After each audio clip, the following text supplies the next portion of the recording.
You have this ambulating corpse that's got maggots in him, and the back of his head's falling off. I mean, it was a lot of fun to create. Hey, Michael, come to me. I see a parallelism between Dafoe's character and Mr. Eggers in real life because they both like to research the occult. And that made me wonder, how do you, Mr. Eggers, translate your own personality into the characters you direct and use that as a way of catharsis?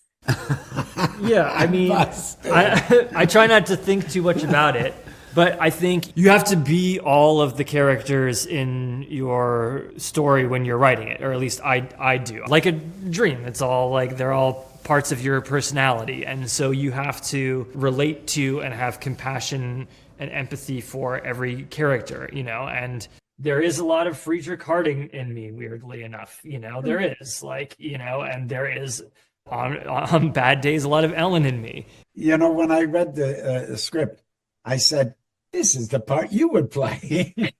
So there is a clear connection. And certainly when he asked me to do it, he also gave me lots of research and stuff that he's interested in, I have an interest in. And it was a deep dive into the occult and alchemy and things that we thought that this character might be studying. So yeah. that was a huge, important part of my process. There's a scene that is on the Blu-ray that is even like dorkier, with him like referencing specific texts that were actually used to like inform the film. So enjoy that at some point. Thank you for sharing that. Mr. Dafoe, I absolutely love that every time you approach a project, it feels new for you. And after more than 40 years of your profession, you don't lose that sense of wonder. You said once that challenges are blessings because that's how you find your way. And I want to ask you about the challenges of this movie that made you experience that sense of wonder. The challenge is just to fold into the world, to have to be involved in the world, to have the world work on you as a character and as a performance. See what the world is and see how to relate to the people. That's always the challenge. And then our particular way of shooting, a lot of the time, there are very long takes that are very technically complicated.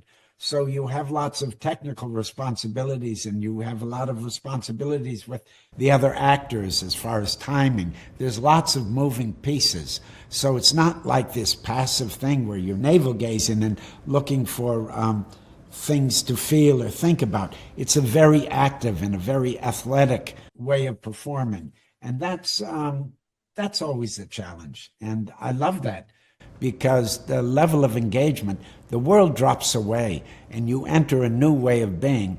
And I think that's what all actors somehow hunger for, because that feels like that's when you're your best self. That's when you're your most alive self. Nosferatu is the fourth movie of Robert Eggers, and it is known that his methods, his way of filming, sometimes is tough. I want to ask you about those challenges of Nosferatu that were blessings for you at the end, because they help you to create your characters. I think the experience of working with Robert is challenging in a way that is challenging because it's confronting to you as an actor. Because obviously, if you've been doing this for a while, even if you haven't, everyone arrives with their own crutches that they have, like the things that they fall back on, habits of expression and that kind of thing, or ways of saying things or delivering a line. And he sort of gets... I'm so sorry. Bless you.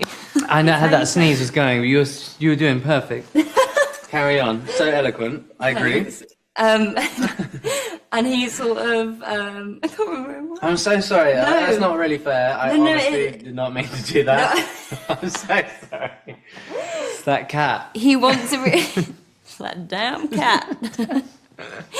He likes really still performances. He will always, push you towards not relying on like moving your eyebrows or over-expressing, and actually just reading a line off a page and delivering it simply and truthfully. Yeah, he forces you to be a very present and intentional actor, and I think that that's a really interesting lesson, and I'm I feel very grateful to have worked with him because I feel like it's really changed the way I think about it. Absolutely, I definitely echo that sentiment, and also Willem's. I think it's so true, and it also goes to show because Willem's been in like three of his movies now. Is that his third one? 3.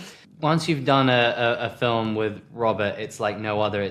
You definitely feel like he's pushed your craft as an actor, and you definitely feel like you've grown because of the experience. It is challenging and it is relentless, and he is very meticulous, but that is why this film stands alone. So when you watch this movie, you go, it's so extraordinary because the performances are pushed out of our comfort zone. My last question for you both is about Bill Skarsgård and his look of Count Orlok, because I absolutely love his look and I can almost smell him. I guess he's smelly, right?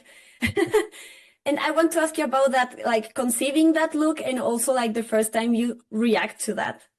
Yeah, I mean, basically it was just, what would a dead Transylvanian nobleman actually look like, and this, you have this ambulating corpse it's got maggots in him, and the back of his head's falling off. I mean, it was a lot of fun to create. But yeah, I mean, did you ever interact with him? Very little. I mean, we're talking about him, we're thinking about him, we're getting messages from him, but we don't really see him. So I only saw him at the very end. I have to wrap. Thank you so much again for your time. It's a true honor. Thank you. Thank you. Ciao. Good questions. Bye.